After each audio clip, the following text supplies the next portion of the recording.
Excel मध्ये fast व्हायचंय तर माऊसचा वापर टाळा. पाहूयात एक एक्सेल शॉर्टकट झटपट एक्सेल मध्ये. मंडळी, आज आपण एक असा शॉर्टकट बघणार आहोत ज्यामुळे आपल्याला आयकॉन सेट्स हे आपल्या डेटावरती ऍड करायला मदत होणार आहे.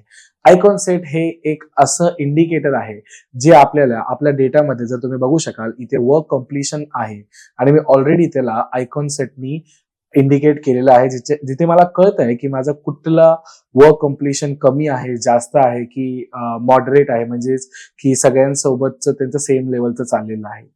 ते करण्यासाठी आपण आयकॉन सेट हे वापरतो आणि ते आयकॉन्स आपण माऊसचा वापर न करता आपल्या एक्सेल शीटवरती आणण्यासाठीचा शॉर्टकट जो आपण आज वापरणार आहे तो असणार आहे Alt-HLI. Alt-HLI हे प्रेस केल्यानंतर तुम्ही बघू शकाल की आपला आयकॉन सेटचा जो शॉर्टकट आहे तो इनेबल होतो आणि आपण जसं एंटर करतो तसं, जसे तुम्ही F कॉलम मध्ये बघू शकाल, जे वर्क कम्प्लिशनला आयकॉन सेट आपण ऍड केलेले, तसेच जसेच्या तसे आपल्याला G कॉलम मध्ये आयकॉन सेट अवेलेबल झालेले आहेत. तर हाच होता आजचा आपला एक एक्सेल शॉर्टकट आणि अशाच माहितीपूर्ण व्हिडिओज पाहण्यासाठी फॉलो करा एक्सेल भारतला. धन्यवाद.